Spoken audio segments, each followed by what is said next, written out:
Good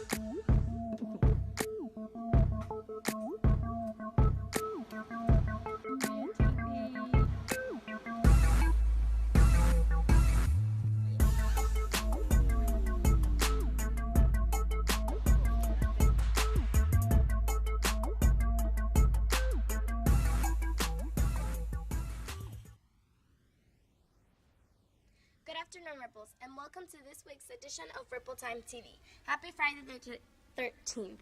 We have some great news for you today, starting off with some special highlights from yesterday. We had our awesome pep rally yesterday during last period. Let's go to a tape now.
The winners of the Spirit Stick goes to the 6th grade. Let's go to our 6th graders.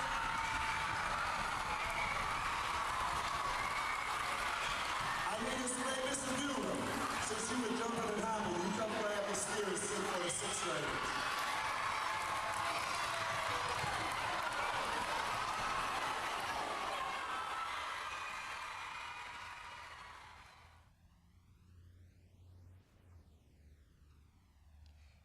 Special thanks goes to everyone who worked hard to put the pep rally together for us. Now, we also can't forget about our basketball team played in the Round 2 championship last night. The boys dominated Oasis and will move on to the next round of the playoffs. The girls fought hard, but their season came to an end. We're still proud of all our Ripples. Way to go, way to represent Fort Myers Middle School. Now, let's go over to Juliet and Jefferson for more school news. Thanks, Ariel. First off, students, we want to remind you about student government. There are ways for 6th, 7th, and 8th graders to be involved. If you're an 8th grader, you can turn to be You can run to be president, vice president, secretary, or treasurer of the entire school. So you could be, for example, student body president. So, we will have officers for the entire school, but we will also have officers for each class, like 6th grade class president and 7th grade class president. Your paperwork is due next Wednesday, 18th. If you want to run for office and do elections campaigns, see Miss Lima if you have any questions. Don't forget, you can also join CROP, or the College Reach Out program. They meet Mondays with Miss Nisi and Miss Michelle.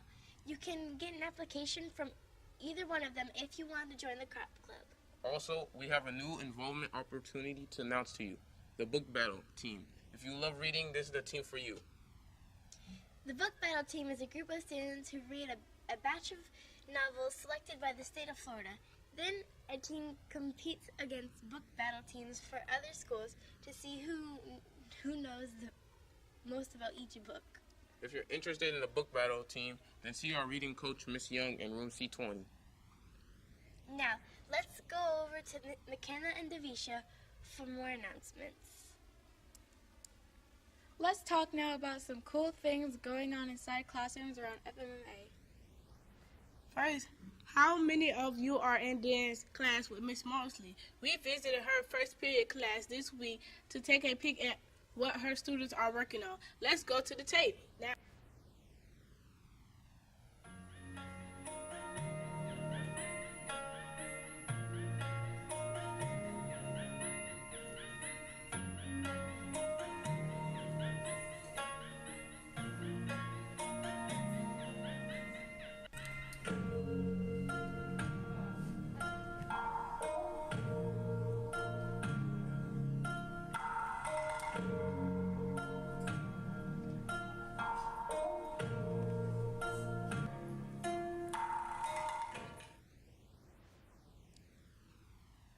Looks like our dancers are doing awesome work.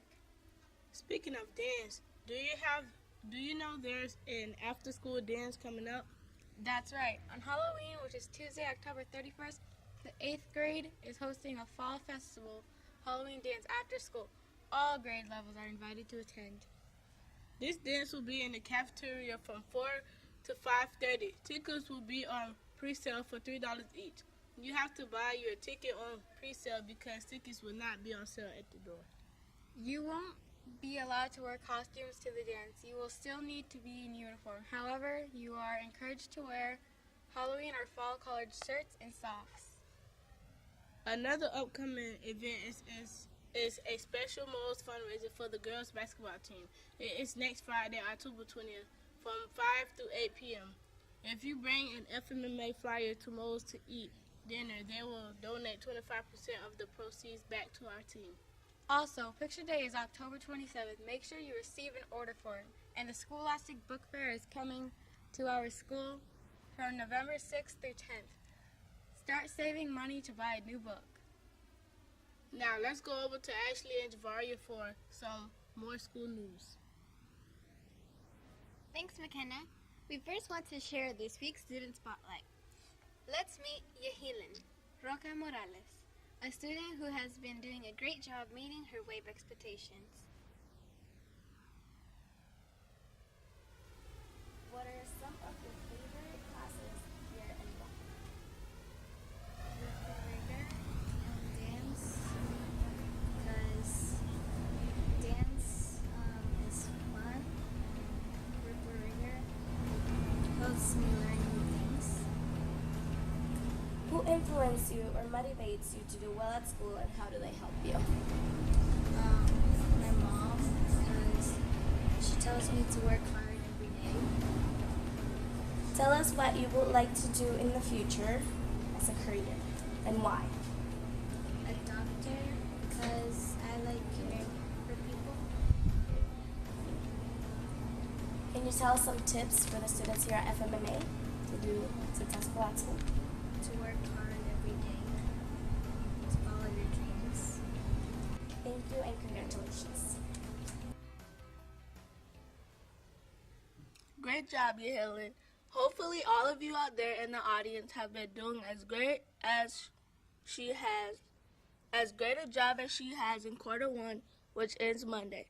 Remember that we shall all be striving to meet the wave expectations of excelling in academics so that we can get all of our 12 class credits and be promoted from middle school to high school. One way you can get help from your academics and make sure that you are on your way to getting those 12 credits and doing great in second quarter is to be part of our before and after school program. This program is funded by something called the 21st Century Community Learning Center Grant. That means the government is giving our school money to have this great program for you. It meets before school and after school. Let's go to Mr. Thomas to learn more. Good morning, students. This is Mr. Thomas here, and I'd like to talk to you about a really, really great program that we're starting called the 21st Century Community Learning Center Program. And basically, here's what it is. You come in the morning before school, so for those of you that walk to school and you're sitting here with nothing to do, come on inside. And we're going to start doing different things like technology, language work for those of you with ESOL points, and we're going to start doing things like art, and we just want to have enrichment and fun in the morning. But then you come back after school, and you'll get supper, so you get a meal, and some of the meals will be hot, and then you will go in and get work on your English and your math, and science possibly. So the idea is that we have fun a little bit, and then we also do things in the evening that will help you improve your grades and your test scores. Finally, there's exciting things coming. We're going to be working with NASA. I have a drone. We're going to learn how to fly drones. We're going to be doing different things. So please, again, it's the 21st Century Community Learning Centers grant, and we want you to come out and participate. Thank you. If you are interested in the program, pick up a permission slip from the main office. Now let's learn about this week's wave word of the week, beseech. Beseech means to beg someone or to plead for something. Let's watch this video to see some visual representations of the word beseech.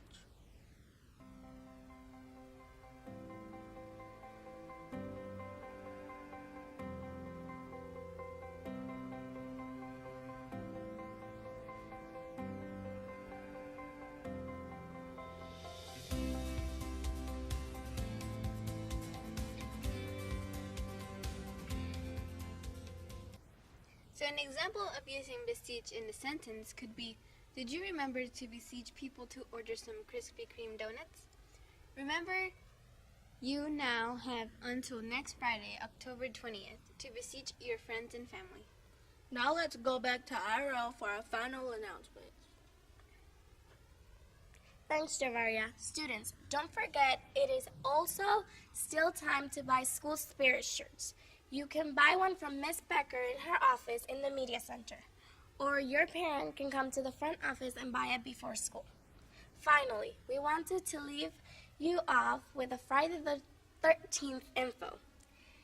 Ever wonder why people think is unlucky? Watch this video for more. This week we're going to find out why Friday the 13th is unlucky.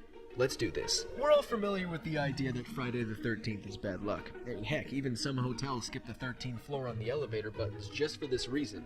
But why? The origin of this superstition is unclear, but the first noted references showed up around the mid-19th century. A U.S. Army captain named William Fowler founded the 13 Club, a group of 13 men in New York with an aim to prove superstitions false. They gathered for the first time on Friday the 13th, 1881, and their club activities included things like walking under ladders and breaking mirrors. Sign me up, because that sounds like fun. Donald Dossey, a folklore historian, suggests that the bad vibes associated with Friday the 13th have roots in ancient history. The number 13 has a shade of misfortune in Nordic mythology, as well as cultural and religious history. In numerology, the study of the symbolism of numbers, 12 stands for completeness, and the 13 is thought of as odd or out of place. It's simply an uncomfortable number. The origins of the unluckiness of Friday as a day are a little bit fuzzier. The name Friday was chosen to honor the Norse goddess Frigg, aka Freya. She was the goddess of love, beauty, wisdom, war, death, and magic. This day was considered to be extremely unlucky for weddings, and later on the Christian church attempted to demonize the goddess, which also may be be a factor in that day's bad luck. With all of those factors added in, it's no wonder people think this day is unlucky. But don't worry, you're going to be fine because you're amazing. Well, that's all the news we have for you today. Follow us at Fort Myers Middle on social media to get announcements and see pictures of your friends throughout the week. And we'll see you here next week on next week's edition of Rippletime-TV.